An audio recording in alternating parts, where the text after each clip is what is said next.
Welcome to Wine and a Book 2025 and the 7th of 8 live book readings as part of Indie Author Week UK 2025, showcasing independent authors. And cheers. Wishing you health.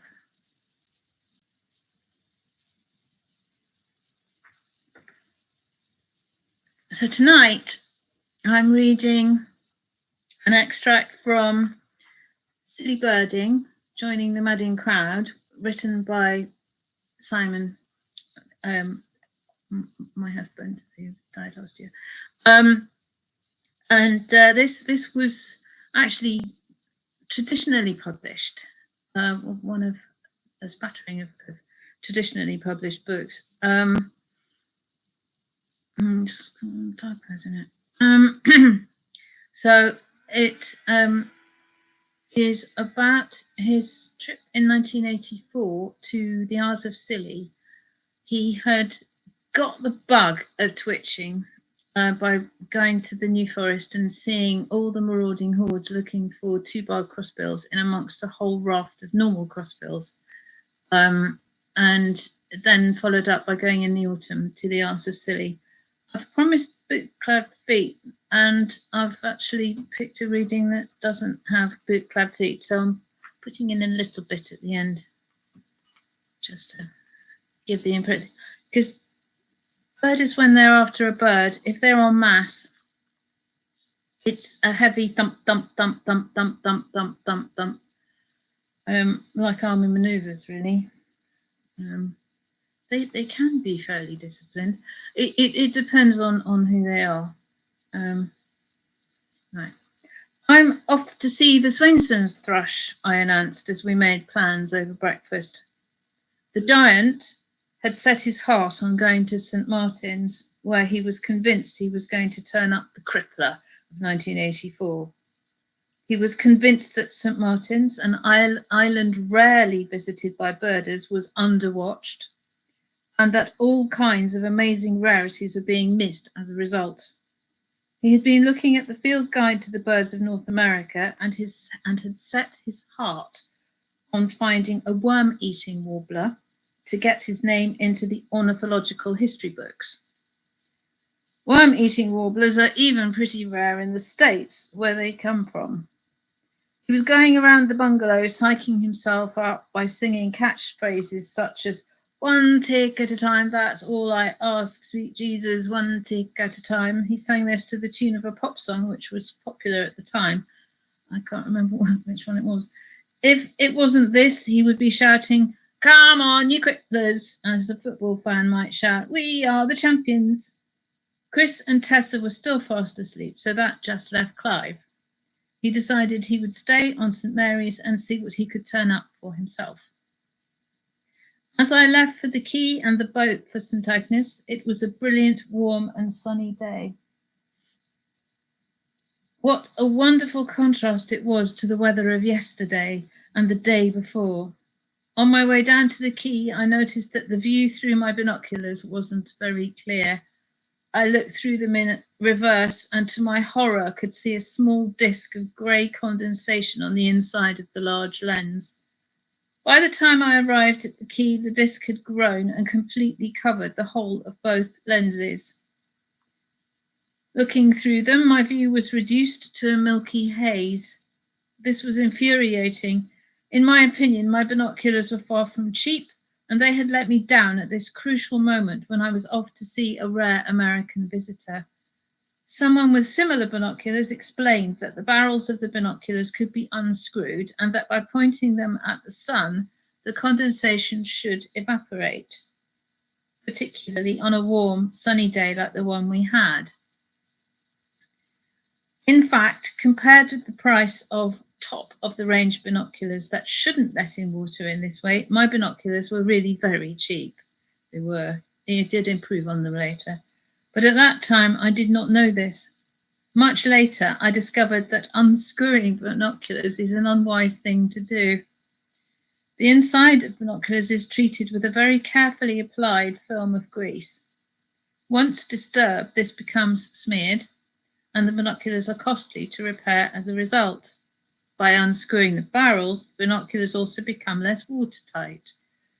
In spite of taking this drastic action, I could still see that there was condensation on the prisms deep inside the binoculars. I felt a wave of desperate frustration pass through me. They were still virtually useless, and there seemed to be nothing I could do about it, especially as I was sitting on a boat about to leave for St. Agnes. The boat was about to depart when someone woke me from my deliberations by calling my name. There on the quay stood the jolly green giant. "I thought you were off to Martin's," I observed. He was far from amused. "I was the only one who wanted to go," he grumbled. "They wouldn't put a boat on just for me, so I'll have to come to St. Agnes with you after all." He was very fed up. As we sped across to St. Agnes, my mood improved by the minute, because my binoculars improved rapidly, no doubt, in the sun. The giant explained that he had had the same problem with his telescope. In many ways, his telescope was his trademark. I've already stated that he was a pretty big bloke. His telescope was correspondingly small, just about a foot long. The telescope was attached to a monopod just over 6 feet tall. The whole thing looked rather like an out-of-proportion polo stick, and he was never without it, and he is also the cover image of the book. Once we had disembarked, we proceeded towards the post office once more. A small group of birders were watching a melodious warbler, so we joined them. It was a charming little grey bird with a bright yellow throat and a colourful beak, diving in and out of a dense pittosporum hedge, looking for food. Melodious warblers often have a yellow patch beneath the beak in the autumn, but this one was almost rivaling the yellow throat in terms of brilliance. "It's stained with caterpillar juice," exclaimed the giant. We walked on towards the parsonage and the Swainson's thrush. Every crack and gap in the wall which surrounded the parsonage had an expectant birder crouched against it. At the entrance to the parsonage itself was a queue of people, birders waiting in turn to go into the garden and try for a glimpse of the bird of the moment. Arrangements had been made with the owners to allow about 30 people in at a time. One or two of the old hand silly birders had taken it upon themselves to organise things for us. The bird hadn't put in an appearance since 7:30 that morning, so there was a very long queue. Brian and I decided that for the moment at least, attempting to see the Swainson's thrush was a fool's errand. As a result, we spent the rest of the morning wandering around the island, doing some proper birding, as Brian put it. It was a glorious morning with the sun shining strongly. We saw prodigious numbers of common migrants, and there were lots of butterflies flitting about. It was hard to believe that it really was October. A fat and self-satisfied tabby cat brushed against my leg. "And how many exhausting American vagrants have you eaten recently?" I asked it. "I bet you've had that Swainson's. Was it tasty?" After being stroked and petted, it slunk off into the undergrowth, no doubt to cause grief to yet more cripplers. At midday, we decided we would slink off down to the Turk's Head ourselves. There was nothing further to report as we passed the queue at the parsonage. Over lunch, we made the decision to abandon the Swainson's thrush and go over to Gugh, G-U-G-H, instead. It is a small island separated from St. Agnes, except at low tide, when they are joined by a pebble causeway. It is almost as rarely visited by birders as St. Martin's, and therefore had a distinct attraction for the giant, who was still determined to find his very own crippler. We were relaxing happily in the sun, having finished an excellent prawn salad lunch, washed down by an equally excellent pint, when a birder rushed up announcing excitedly, "The last lot who've just come out of the parsonage saw the Swainson's. It showed at around 12:30.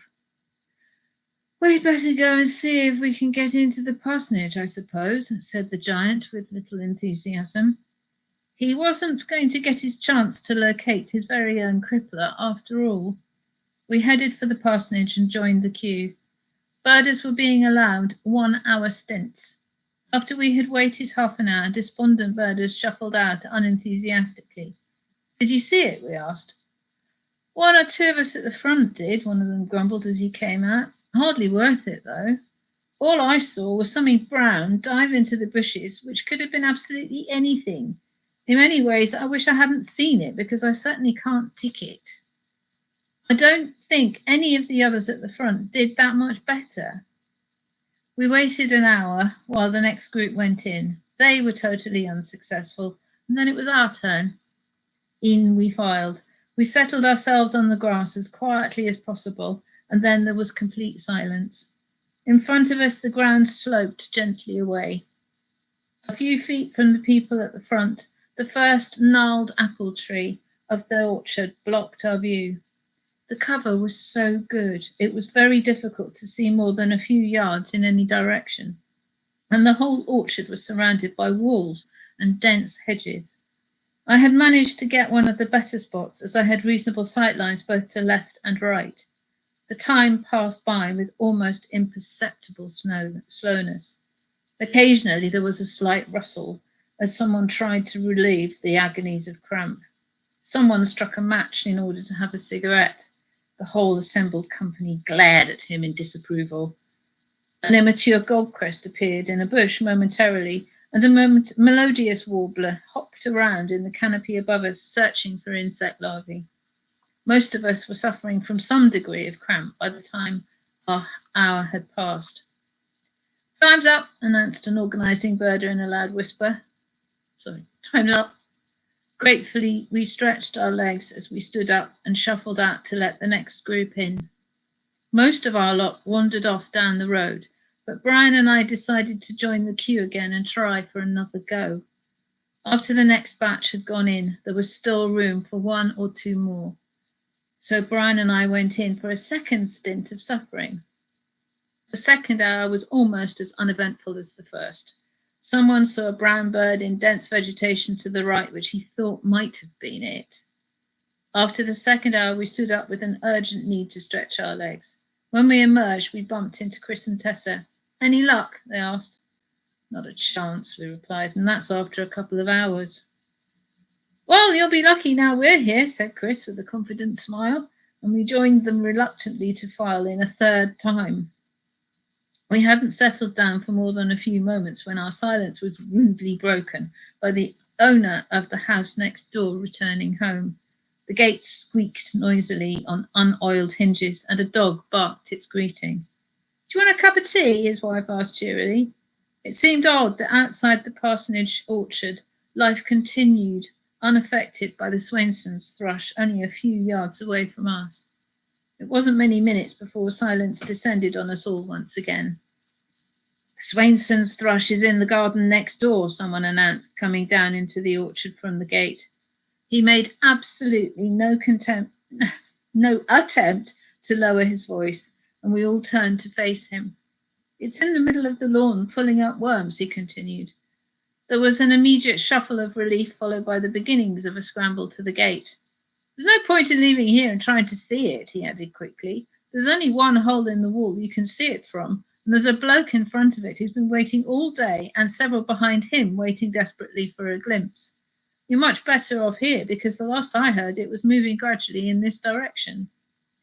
We waited with renewed enthusiasm. It seemed incredible, but perhaps there was just the outside chance we might see this bird after all. It still came as a surprise when a tawny brown bird the size of a wheat ear hopped up from nowhere onto a tree stump no more than 5 feet in front of me. It held its beak in the air at a tilt, giving it an air of haughty disdain. Moustachial stripes behind its beak added to its superior demeanour. It looked a lot like a song thrush, except that the spotting on the breast was confined to a smaller area below the chin and was less conspicuous. The bird was also a less rich brown. It sat motionless on that stump for 1 long minute, maybe more. That's a Swainson's thrush, I thought to myself, as comprehension began to dawn. It cannot possibly be anything else. It seemed strange that there was absolutely no reaction from any of the stunned and silent birders around me. It certainly says a lot for their self-control that no one even gasped. Thank goodness everyone had the presence of mind to realise that if anyone made the slightest noise or movement, it would be gone. The views we were enjoying were crippling, if not thoroughly stonking. After posing for us on the stump, it hopped up onto a branch of one of the apple trees for a second or two, and then flew up into the higher branches of the oak trees above. The views on the stump were the best. All in all, we probably watched it for at least 10 minutes. These were certainly the best views anyone had had of this particular Swainson's thrush so far. We left the parsonage with a feeling of both relief and elation. Whether any more birders went into the parsonage that afternoon, I don't know. I rather doubt it. Most of the other birders who had visited St Agnes that day had given it up as a bad job. We went down to the quay and took the boat back to St Mary's. Right, short bit about feet. And this was a few days later with more birds under his belt. At 6 o'clock the next morning, I was woken by the sound of boots hammering past just outside the bungalow. Dawn had scarcely broken. They're at it already, I thought smugly, meaning the desperate birders outside trying for the rustic bunting. Waves of boots in a desperate hurry pounded past. I wonder if they're onto it, I mused with glorious detachment, and went back to sleep again peacefully to dream of further cripplers. It must have been 8 o'clock when I woke again. I got dressed and walked across the dew-carpeted playing fields to the remnants of the rustic bunting crowd. Any luck? I inquired. Nah, they replied. No chance. I reckon it's long gone. I heard some lucky bastard had it all to himself yesterday evening. Then the crowds turned up and that was that. Anyone seen it this morning? I asked, deciding not to be drawn into the temptation of admitting that I was that lucky bastard, which is why he had had to sleep in. So it's a story of a rite of passage. It's definitely got the hero's journey lurking in it. Yeah, stuffy book. So thank you very much for joining me tonight. And where are we? Yeah, if you're interested in learning more about the book, especially if you want to buy a copy,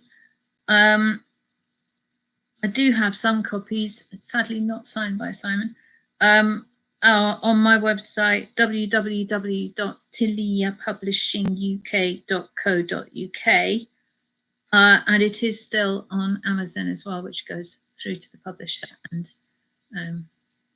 they supply them. Again, not signed by Simon. The price is £9.9. No, the price is £8.99, I think. Something like that. Sorry, oops. Tomorrow night is the last of this year's book readings, and I'm going back to the church's book and some madcap vicars, rectors, curates. There's a highwayman curate, there's a lighthouse vicar, and there's the notorious Reverend Kemp from East Meon and other parishes, and his tithing of turnips act, which may or may not have triggered the Tithe Commutation Act of the following year in 1836. So thank you very much for joining me, and wishing you a very good rest of your evening, and cheers.